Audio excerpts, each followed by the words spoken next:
Hello Eurovision fans, thank you so much for coming to my channel Eurovision Histories. We now have seen TV feed clips of all of the Big Five and Ukraine, well, some of the Big Five and Ukraine. We're going to talk about that in a minute. I want to look at the rehearsal clips from the official Eurovision YouTube channel, talk about them, let you know my opinion, and then later on I will do the same as with the semi-finalists and put the Big Five countries into tiers, whether they did much better in the rehearsal than I expected, whether they did as expected or maybe even worse than I expected. Now we start with Germany, and Lord of the Lost have a very impressive stage. I think they have a pyramid stage structure in the back, as you can see. There's also lots and lots and lots of pyro. This is just a rehearsal. You can imagine how much that costs.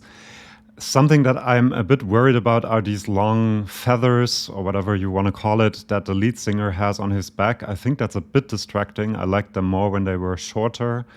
And overall, I'm not sure whether it is the best idea to, again, have some of the band members separated from the rest. And I've also not seen that much interaction between the band members yet.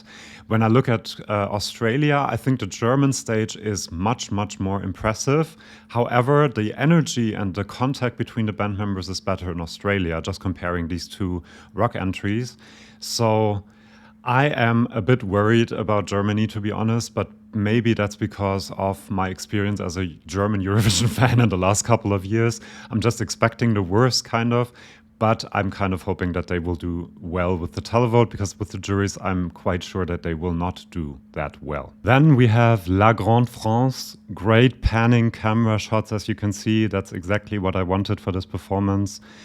Great use of shadow and light as well. She's revealed later in the performance, well, after a few seconds, but still. I do think that the draping below her that is supposed to continue as the dress looks a bit more like draping than a dress. They can work on that. But her movements, her whole drama that she infuses into everything is just great. And it really does look like a music video in some shots where you don't see the lower part of the whole column part. And that alone is great, but then you have the column as well. It will be revealed later on and have a disco ball. I do think that this is a very impressive staging for France, and they can be very proud of themselves.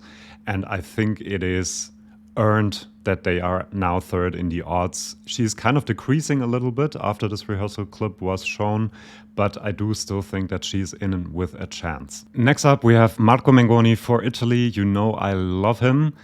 Great, intense camera shots. Him looking into the camera. He has a shiny top on and shiny leather pants, maybe a bit too much shine there. Vocally, he didn't sound 100% there. Maybe he's saving his voice, but I'm sure he will be fine in the rehearsal. In the background, you can see the two dancers that are representing the two lives, the Due Vite, which I think is amazing. I did an explanation video on that, by the way, that not a lot of people have seen what the song is about, so check that out if you want. I do think that the general audience might think, seeing these two male dancers, that this is a gay theme performance or a same-sex theme performance, which is not a bad thing, I think, which can help its appeal, even though the dancers are representing the two lives of Marco. I do really like that they have realized in Italy that you need a good staging for Eurovision, because last time he was in Eurovision, it was just him standing there in a suit singing. He came 7th with that, so it obviously worked. But he has grown up and he knows what Eurovision is now, and he knew that he needed a good performance and a great outfit, and he has both, I think. It's not a winning performance, not a winning staging, even though I would love that to happen. Next up, we have Ukraine. Really impressive staging, I have to say. You have these two dancers playing with the world, which is a message that people will definitely get right away. He kind of looks like Jesus because there's a cross behind him with the separation of the screens, which is really good. The color schemes are great. The outfits are good. I did prefer them in the national final. He sounds really good, actually, also. He was a bit ropey at times in other performances, but here he sounds really, really good. Ukraine is going to do really well, and deservedly so. I think they're going to be top 10 at least. Not a winner, I think, but this will do really well with the televote as well.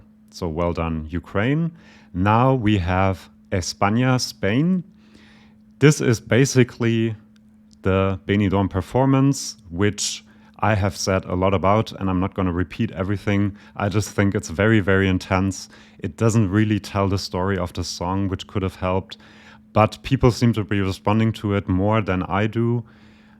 This camera shot actually, I think, is new, where she's on the moon and looking up at the ceiling. It's really well done, and I've seen a longer clip from RTVE, the Spanish national broadcaster, which also looked quite impressive. She has like a light coming out of her hand, really good. I just don't think it tells the story enough. Otherwise, vocally amazing, performatively amazing as well. I'm just not sold on the performance just yet. And I had kind of hoped that she would have a more acoustic setting and also more traditional clothes. But I guess they want to show the modernity of it as well, which I completely understand as well why they are doing that. Now let's look at the tiers. Did I think the rehearsals were better than expected, as expected, or worse than expected? For Ukraine, I have to say it is better than expected, because the staging is just very, very slick. I kind of expected that, to be honest, but it's actually better also vocally than I expected, and that's a big plus.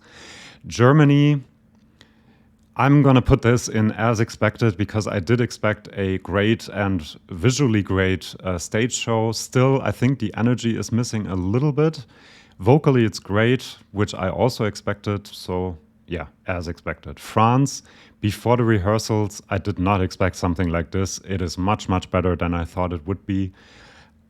Just these panning camera shots, and there are going to be more of these, make it look incredible. I mean, it stands out compared to all the other performances because she's up there and it just looks completely different from everything else. Will be really memorable, and I think they did a great, great job, even though the long dress sometimes seems a bit drapey and they should work on that a bit. But otherwise, drama, performance, vocally, she sounds really, really good. So I'm completely sold on this one. Italy, as I said, I kind of expected them to just have him stand there in a suit and sing his song like in Sanremo. I like that they have a background staging which is going to make the song more effective. So I'm putting him into better. And then Spain, it's between worse and as expected. Worse because I hoped for a more acoustic setting, which didn't happen.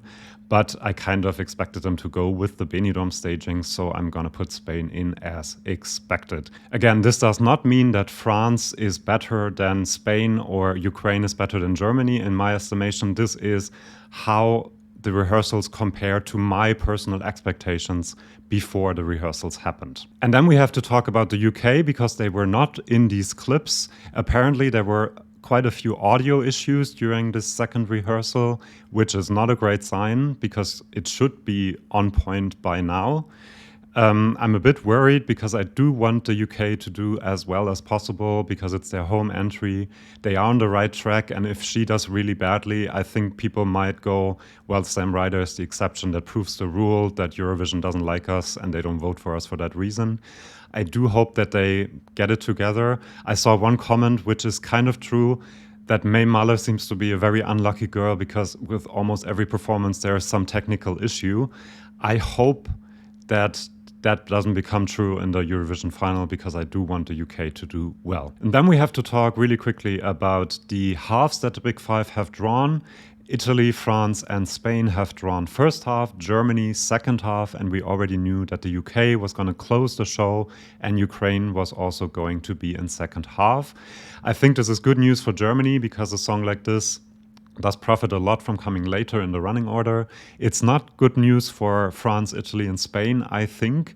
It's going to be really hard for the producers to find good running order spots for all of these because they are among the favorites. And I'm a bit scared that Italy or maybe Spain will be very early on in the running order and might be hurt by that.